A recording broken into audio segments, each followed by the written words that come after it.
continuaremos con el mismo texto, Teoría e Historia, que no habíamos llegado a completar en la última clase. En esta ocasión nos centraremos en lo que hace a la geografía como disciplina, su origen y su evolución a lo largo del tiempo. Podríamos decir que el acto de pensar el espacio acompañó a la humanidad desde siempre. Incluso en la época más remota, como puede ser la Edad de Piedra, ya había una fuerte conciencia de los fenómenos espaciotemporales. Por ejemplo, los días, las estaciones, con su sucesión cíclica, el movimiento del sol y de las estrellas, la identidad de las formas del paisaje, la topografía. Esto último íntimamente relacionado con la necesidad de recordar rutas, caminos, en lo que hace a la localización del agua, los lugares donde se encontraba agua, donde se encontraba la caza, la pesca, y de allí probablemente, muy probablemente, surgieran los primeros croquis o esquemas cartográficos muy simples, planos y mapas primitivamente trazados que los arqueólogos han encontrado en las cuevas. Entonces aquí hay una prueba material de esto que les estoy diciendo, que uno puede deducir rápidamente. Esta necesidad de orientarse en el espacio lleva a confeccionar los primeros mapas y planos, aunque estos fuesen muy primitivos, muy rudimentarios. Sin embargo, podemos decir que durante miles de años el espacio solo pudo ser percibido mayormente, ya que la cartografía era muy esquemática, a través de los ojos y de cálculos indirectos, de observaciones de carácter indirecto. Estamos muy lejos de las técnicas fotográficas y de los sensores digitales del siglo XX y del siglo XXI, evidentemente. Estas técnicas revolucionaron la confección de mapas, la cartografía. En cuanto a los primeros mapamundis en Occidente, es decir, en la parte del globo que habitamos nosotros y del cual somos culturalmente tributarios, las primeras representaciones cartográficas muestran a la Tierra como un disco plano, rodeado de agua y centrado en el mar Mediterráneo. Esta es una representación no solo imperfecta, no solo irreal, sino que en verdad solo muestra aproximadamente el 8% de la superficie total del planeta Tierra.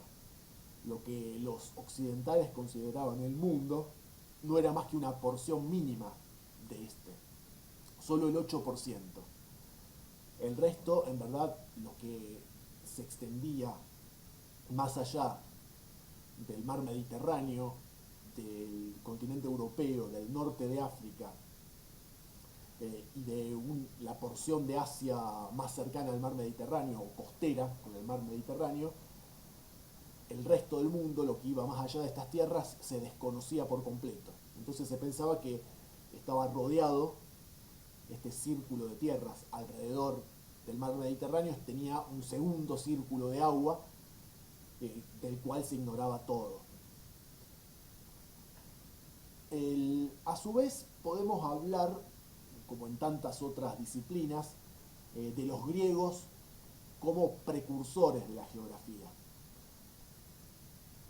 Ellos fueron los primeros en establecer los primeros cálculos acerca del planeta Tierra y los que demostraron su esfericidad. Ya en el año 240 a.C., el astrónomo griego Eratóstenes midió la Tierra utilizando cálculos matemáticos y realizando algunas observaciones empíricas que tienen que ver con observar detenidamente la orientación o la ubicación del Sol y de las estrellas y las sombras, cómo se van proyectando, y la manera que se percibía la costa del mar Mediterráneo a mayor o menor distancia cuando se navegaba. de esta combinación de cálculos matemáticos y observaciones empíricas, deduce que el mundo no es plano, sino esférico, que el planeta Tierra es casi, podríamos decir, una gran pelota que tiene unas determinadas dimensiones que él calcula con una exactitud casi perfecta. Eratóstenes llega a medir el radio terrestre y por ende a calcular la superficie total del globo con un margen de error de apenas el 1%, lo cual es admirable para la época que estamos analizando. A su vez, Eratóstenes confeccionó el primer planiferio, al que aplicó un sistema de coordenadas, utilizando meridianos y paralelos. Es decir, él subdivide el mundo mediante líneas imaginarias, algunas que van de este a oeste y otras de norte a sur, los famosos meridianos y paralelos.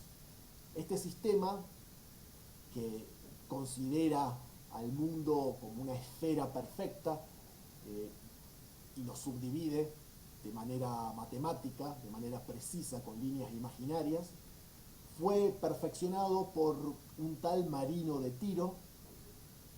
Tiro es una localidad, era una localidad situada a orillas del mar Mediterráneo, lo que hoy es el Líbano, una ciudad fenicia. Marino de Tiro, siguiendo al mismo Eratóstenes, lo que hace es complejizar, mejorar esta división en coordenadas y crea lo que hoy existe, digamos, todavía, lo que se emplea hoy es la subdivisión del mundo, del globo terrestre, en 360 grados con 8 meridianos y 8 paralelos.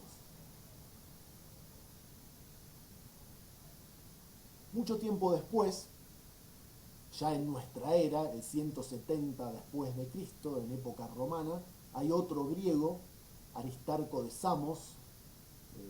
Samos es una isla griega. Aristarco es el primer astrónomo de la antigüedad que propone un sistema heliocéntrico, que tardaría 18 siglos en ser aceptado. Contrariamente a lo que todos creían y seguirían creyendo, Aristarco de Samos lo que hace es probar que no somos el centro del universo, sino que nuestro planeta Tierra gira alrededor del Sol.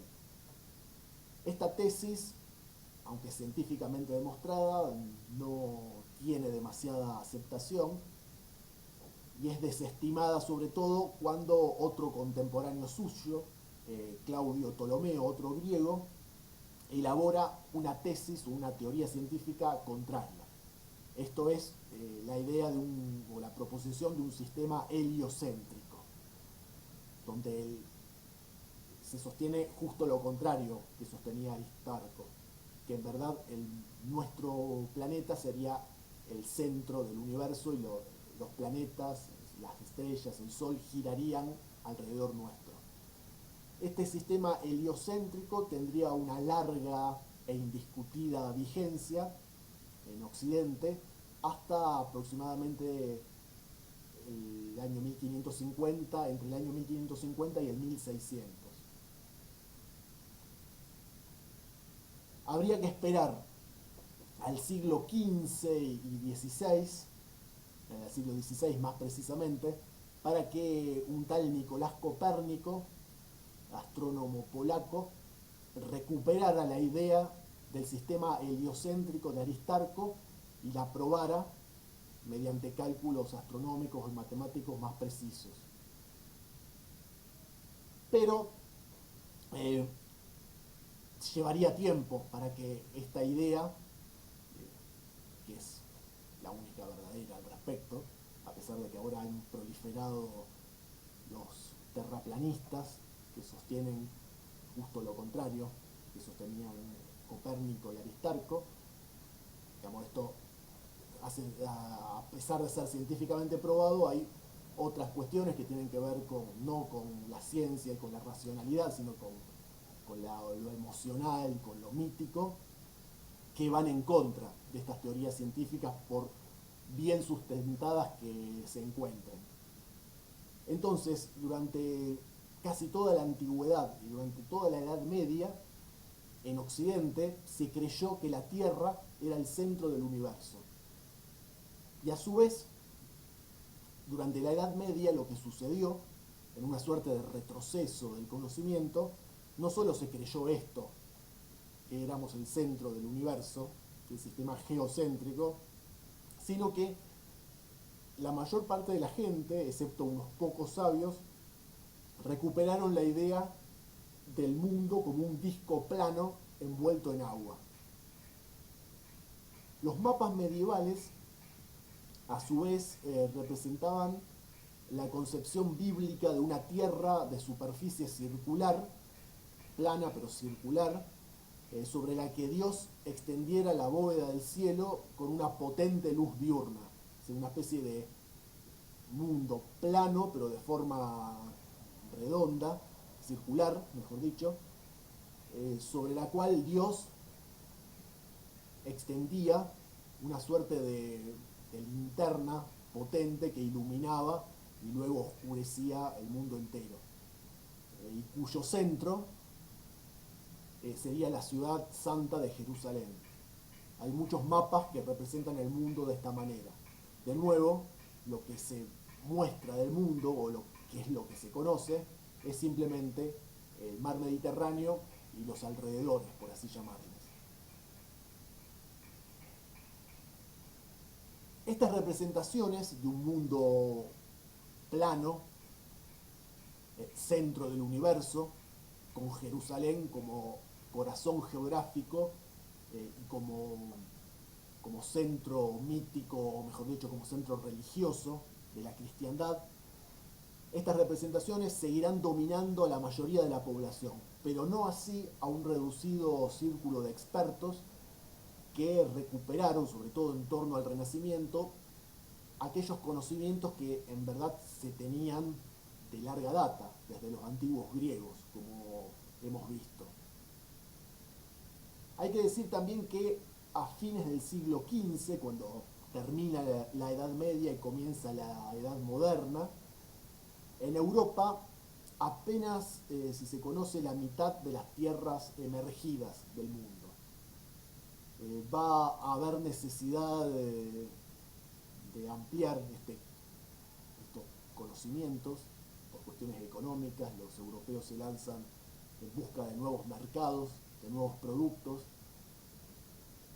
mejoran sus técnicas de navegación, atraviesan el océano Atlántico en todas direcciones, descubren, entre comillas, América, avanzan hacia el sur, circunnavegan África, conocen o van conociendo y descubriendo porciones hasta entonces desconocidas para los europeos del globo terrestre.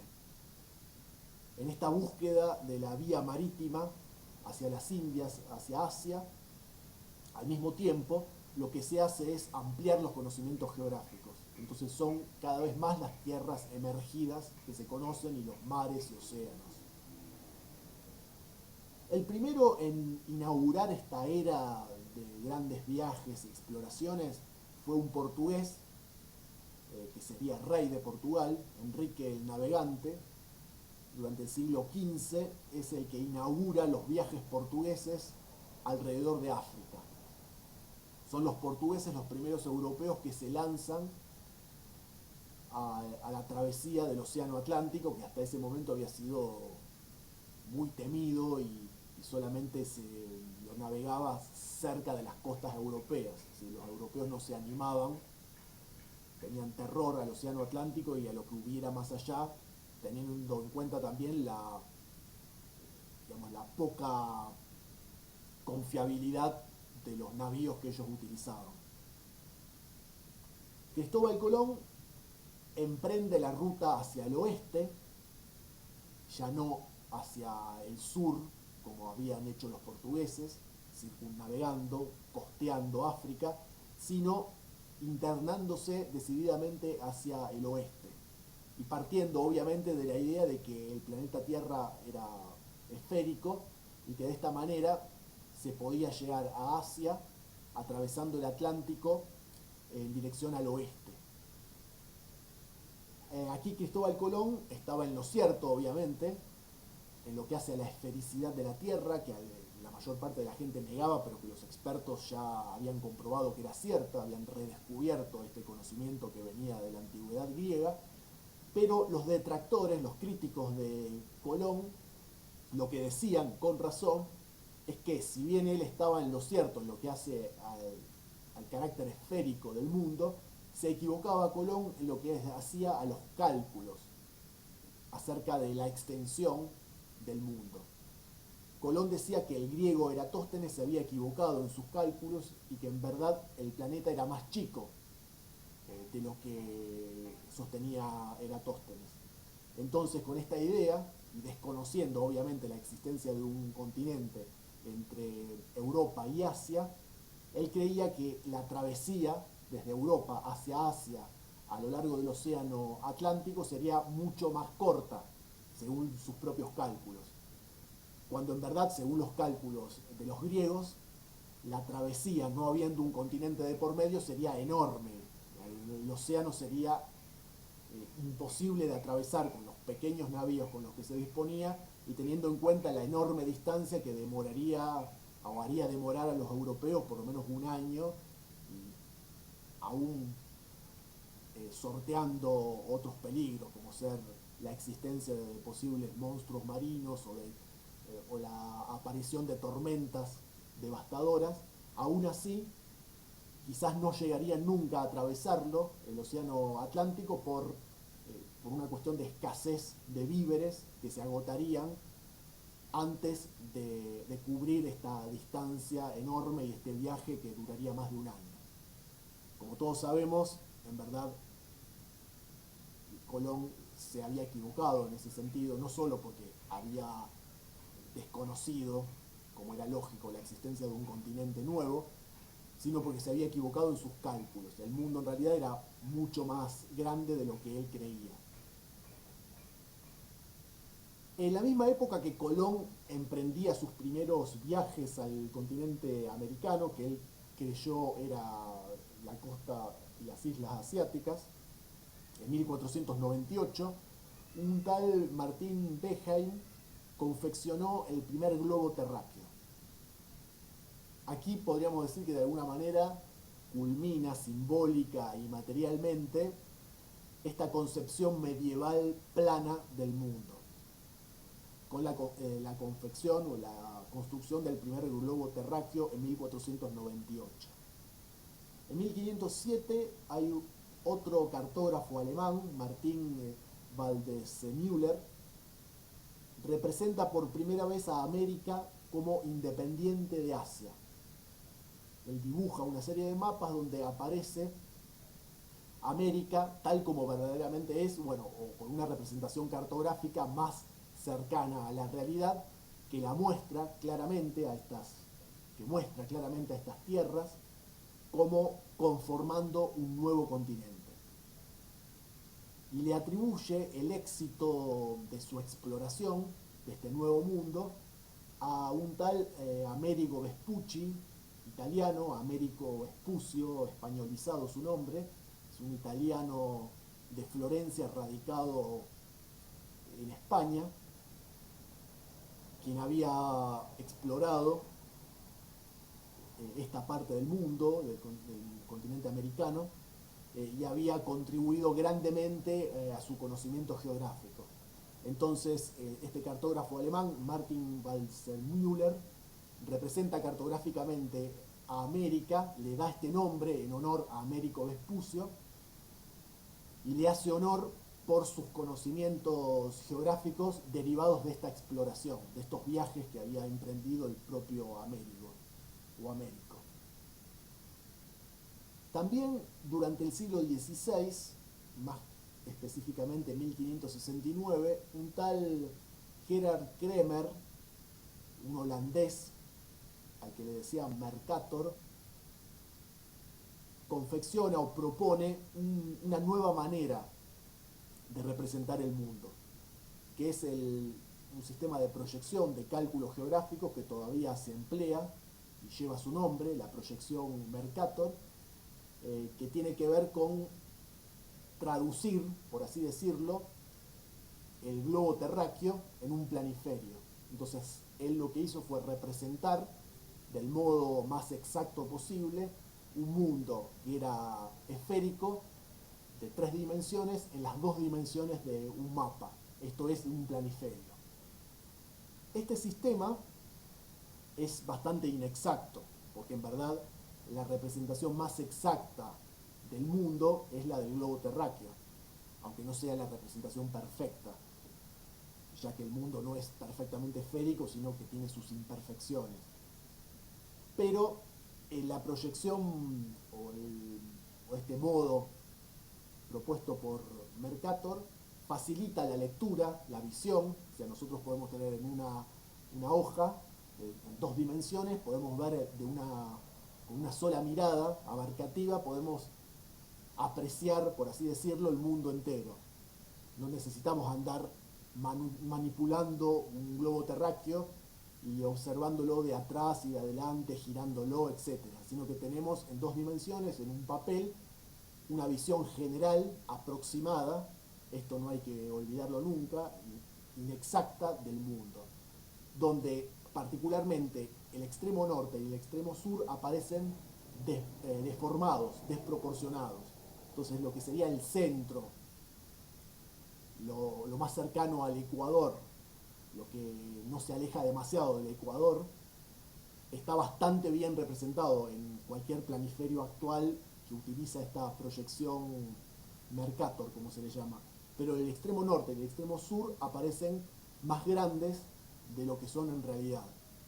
Y esto, digamos, no solo es inexacto desde el punto de vista geográfico, sino que lleva, más que nada a partir de la enseñanza de la geografía en la escuela, a insuflar a los niños, en los niños, una visión irreal del mundo, una visión mentirosa. Por un lado es una visión eurocéntrica, porque Europa aparece en el centro, en el medio del planiferio, siempre, lo cual, digamos, es inapropiado de alguna manera, porque Europa no está ni en el centro ni en la periferia, digamos, sino que ocupa un lugar más dentro del globo terráqueo. Pero el planiferio de Mercator aparece siempre, y lo seguimos viendo así, en el medio, en el centro, en el corazón de la representación cartográfica del planiferio. Y a su vez suceden cosas tales como que Groenlandia, que es una isla de poco más de 1 millón de kilómetros cuadrados, aparezca mucho más grande que Argentina, que tiene 3 millones de kilómetros cuadrados. Y lo mismo sucede con el continente antártico y con las regiones cercanas al Polo Norte. Estas tierras, en el extremo norte y en el extremo sur del planiferio, aparecen agrandadas, deformadas y no proporcionalmente representadas. Pero al mismo tiempo, a partir de Mercator y del siglo XVI y de los descubrimientos geográficos y los cálculos matemáticos cada vez más precisos, los mapas ganan en precisión, notablemente, más allá de estos defectos que les acabo de señalar en lo que hace al planiferio de Mercator. Pero pese a esta precisión, se van representando las tierras que se descubren, pero al mismo tiempo se siguen mostrando tierras absolutamente inexistentes, productos de una imaginación, de una larga tradición legendaria que se remonta a varios siglos atrás. Entonces, no solo los geógrafos van agregando en sus mapas los nuevos territorios que se descubren, sino que a medida que se conoce mejor el globo terrestre, van eliminando, borrando de los mapas más antiguos una cantidad de tierras que se descubre o se comprueba que en realidad no habían existido nunca y que eran producto de la imaginación humana a lo largo de numerosos siglos. Y eran lugares que a su vez se los creía como lugares míticos, se los consideraba lugares míticos. Por ejemplo, el paraíso, donde habrían vivido Adán y Eva. Los europeos medievales los situaban en un lugar preciso del continente asiático. Obviamente que con el tiempo y los descubrimientos geográficos se supo que el paraíso no tenía una localización geográfica precisa, que no existía, dicho en otros términos. De todas maneras, la mayor parte de la gente, más allá de este grupito de expertos o de navegantes también que fueron conociendo cada vez más el mundo, la mayor parte de la gente siguió considerando al espacio geográfico de un modo harto limitado, de acuerdo a su experiencia espacial cotidiana y sus desplazamientos a pie o a caballo. Esto que hablábamos el otro día de lo cercano y lo lejano. La mayor parte de la gente, durante largos siglos, no emprendía viajes alrededor del mundo. Esto era más bien una situación excepcional de algunos marineros y comerciantes, colonos europeos, conquistadores europeos que un buen día tomaban el barco y atravesaban el Atlántico, recorrían el mundo y llevaban adelante todo este tipo de exploraciones, descubrimientos, hazañas, etc. Pero para el grueso de la población europea esto era impensable. La gente nacía, crecía y moría en el mismo lugar, alrededor de su aldea o del campo donde habitaba, unos pocos kilómetros alrededor y no mucho más de eso. Este era su estrecho mundo y la gente seguía pensando que el mundo era más pequeño de lo que en verdad era, que era plano, desconocía absolutamente la ubicación de estos continentes nuevos y en verdad esta concepción espacial que tiene que ver con la experiencia cotidiana, con lo que a uno le ha sido dado conocer y también con la escasa presencia o el escaso alcance del sistema educativo. La mayor parte de la gente no iba a la escuela, entonces, y la mayor parte de la gente no viajaba, entonces las posibilidades de conocer geográficamente el mundo eran casi nulas. Esta situación obviamente se fue corrigiendo con el pasar del tiempo y la gente fue conociendo, de hecho, digamos, mediante viajes o mediante la imaginación y el conocimiento, el estudio, fue conociendo gradualmente el planeta entero. También hay una cosa curiosa y significativa en lo que hace a las unidades espaciales, al modo de medir el espacio. Habíamos mencionado el otro día que, en relación a Piaget, que la construcción del espacio, a Piaget y a otros estudiosos, que siempre en los seres humanos, cuando nacemos, en los primeros años de vida, las primeras concepciones del espacio y del tiempo se dan a partir del propio cuerpo. Esto del egocentrismo infantil, de considerarnos el centro del universo, de ser absolutamente autorreferenciales, de poder empezar a percibir el espacio y el tiempo a partir de nuestras experiencias biológicas, corporales propias.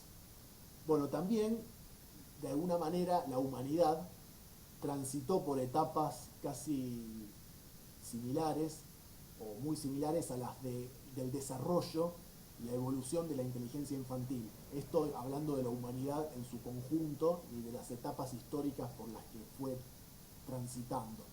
Entonces, en un primer momento, en lo que hace el espacio, la humanidad, para poder percibirlo primero y para poder representarlo y medirlo después, utilizaba su propio cuerpo.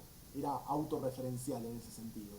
Entonces, cuando no existía el metro, cuando no existía el sistema decimal, los centímetros, se empleaban unidades de medida que variaban de una región a otra y de un país a otro sobre la base de partes del cuerpo humano.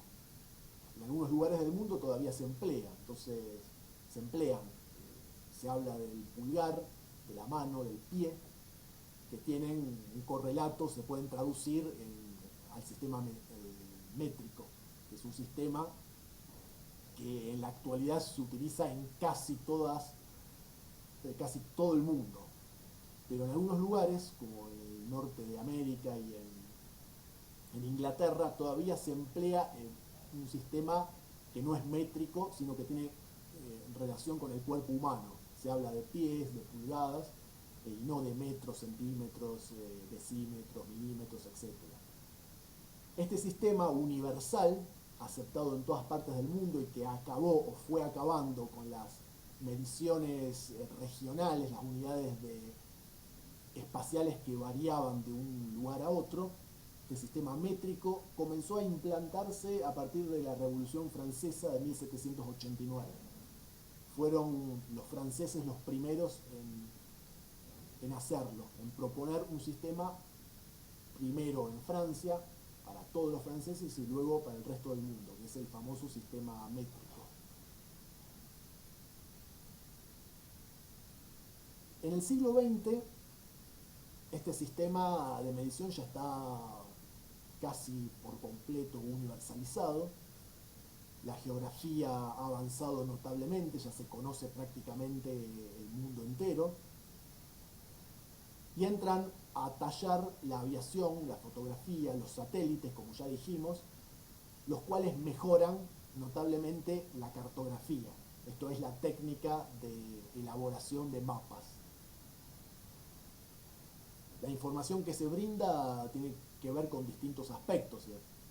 Por caso a través de los satélites. Entonces, los mapas incorporan una información más particular, más específica, como ser el desplazamiento de los continentes, el agujero de la capa de ozono, el avance de los desiertos. Entonces la posibilidad de hacer mapas diversos, especializados y precisos, cada vez más precisos, crece con el avance de la tecnología, particularmente de la informática y de los satélites. Pero volviendo a una cuestión más elemental, en lo que hace a la geografía, es dable señalar que hay una palabra vital, clave, que es, ya la hemos mencionado, que es la palabra y concepto de espacio. La disciplina geográfica se enmarca justamente dentro de la escala del espacio terrestre, es decir, no de todos los espacios, sino de uno en particular, que es el espacio terrestre.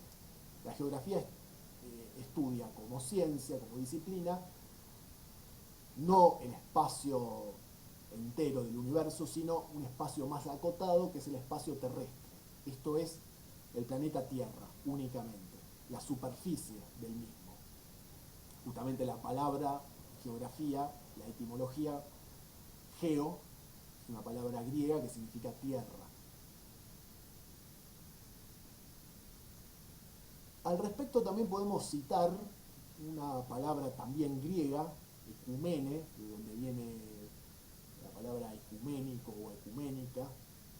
Esto es mundial, cuando hablamos de un evento ecuménico o un fenómeno de alcance ecuménico, estamos diciendo o haciendo alusión a algo planetario, global, total, pero en la palabra griega original, ecumene, estamos hablando, o hablaban los griegos, no del mundo entero, sino de una parte del mismo, la parte humanizada, es decir, la parte poblada por los humanos. A eso le llamaban los griegos la ecumene, que abarcaba el mundo griego propiamente dicho y los pueblos bárbaros, lo que ellos llamaban los bárbaros, que eran todos los pueblos diversos que no hablaban griego. Entonces la parte del mundo habitada por seres humanos, tanto por griegos como por no griegos, a eso se le llamaba ecumene. Y la parte del mundo donde no había gente, digamos que no sé si habría una palabra específica para designarla, pero eso escapaba al ecumene. Eso no era ecumene, sino que era el mundo salvaje, el mundo deshabitado por las personas. En la actualidad, esto perdió vigencia, podríamos decir.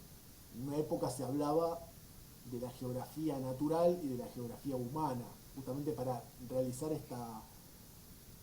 científicamente o geográficamente esta división que habían propuesto los griegos. Entonces se hablaba de geografía natural para considerar o para estudiar el espacio o la parte del planeta terrestre donde no vivían las personas, la parte más salvaje, por un lado, eso sería la geografía natural, y la geografía humana, lo que sería para los griegos la ecumene, esto es la parte del planeta habitada y transformada por la humanidad, por los seres humanos. en tanto pobladores y transformadores del espacio geográfico. En la actualidad, esto ha perdido todo sentido, porque el planeta entero es ecuménico en el sentido griego, ha sido humanizado de manera directa o indirecta. Aún en los espacios más salvajes, entre comillas, del mundo, donde no viven personas, donde se observa la naturaleza en un estado casi puro, aún allí hay una intervención humana, aunque sea indirecta. Entonces, toda geografía en la actualidad es una geografía humana. No hay una geografía humana por un lado y una geografía natural por el otro, sino que geografía humana y geografía natural conforman una misma cosa. Otra cuestión importante es la noción de lugar, que ya viene de la tradición aristotélica. Ya el propio Aristóteles, en relación a la geografía, había hablado de los lugares, que serían estas porciones del mundo, las regiones, en lenguaje geográfico más moderno, que es un objeto de estudio, uno de los objetos de estudio de la geografía, los lugares, los sectores parcializados del planeta Tierra.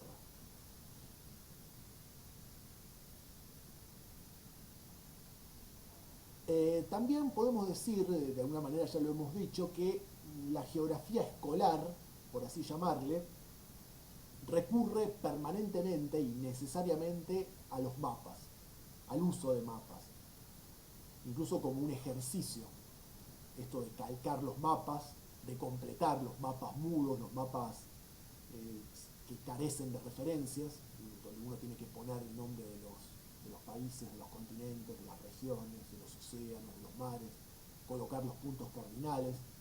Todo esto se trabaja permanentemente y sistemáticamente en el nivel primario. Obviamente que ustedes en el nivel inicial todavía no. Lo que van a hacer es preparar el terreno para que la noción de mapa y de espacio geográfico se vaya complejizando. Pero lo que hace a la geografía como disciplina, en su versión más positivista o neopositivista, se hace un énfasis excesivo, podríamos decir, en relación al uso de la cartografía y del espacio cartográfico. Entonces se llega al extremo de considerar a la cartografía, a los mapas y al globo terrestre, al globo terráqueo, como no como una representación, sino como el espacio geográfico propiamente dicho, como si eso fuese la realidad y no una representación del espacio. Entonces ese espacio que tiene mucho de abstracto, de geométrico, de matemático, dividido de manera precisa y exacta por líneas imaginarias, donde se pueden, utilizando cálculos, utilizando los grados, utilizando meridianos paralelos, líneas imaginarias, uno puede ubicar como si fuese un tablero de ajedrez, con líneas rectas que se entrecruzan, que en verdad son líneas imaginarias.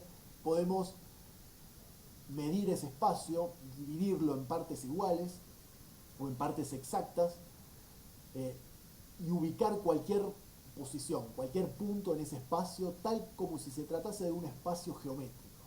En verdad, ya hemos mencionado esto, el espacio geográfico tiene también una dimensión concreta, es el lugar donde vive la gente, y es un lugar que tiene sus accidentes, sus irregularidades, tiene su flora, su fauna, se transforma a lo largo del tiempo, no es siempre idéntico a sí mismo, digamos que la naturaleza por sí misma y la acción humana van modificando ese paisaje, los continentes se desplazan, hay una cuestión dinámica y una cuestión concreta.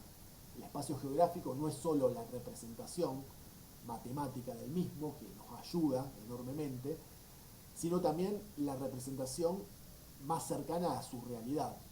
Y el espacio entendido ya no solamente como un espacio cartográfico, sino como un espacio social, donde los seres humanos conviven con ese espacio natural, lo van transformando para bien o para mal. Este enfoque de las habilidades geográficas, cartográficas específicamente, es muy común en el mundo anglosajón, en Estados Unidos por caso, y resulta deficitario en relación al conocimiento más concreto, social, que les acabo de ejemplificar, pero también en lo que hace a un conocimiento más crítico y analítico. del espacio geográfico. En este sentido, las nuevas corrientes geográficas no positivistas enfatizan el espacio geográfico entendido como un lugar concreto, material, natural, artificial, y reflexionan críticamente acerca del mismo.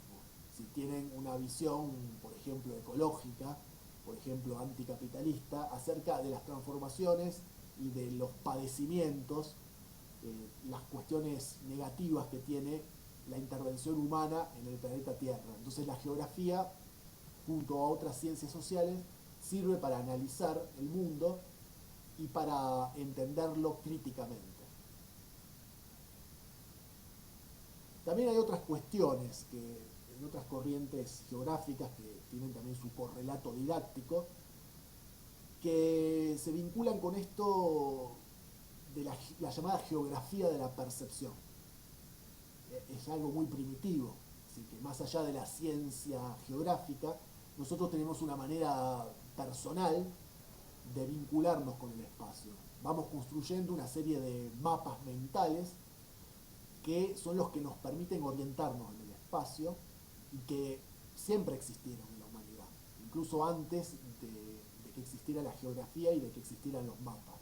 Es algo inherente a la condición humana. Y también tienen que ser aprovechados, tienen que ser descubiertos, tenidos en cuenta e incorporados al aprendizaje escolar.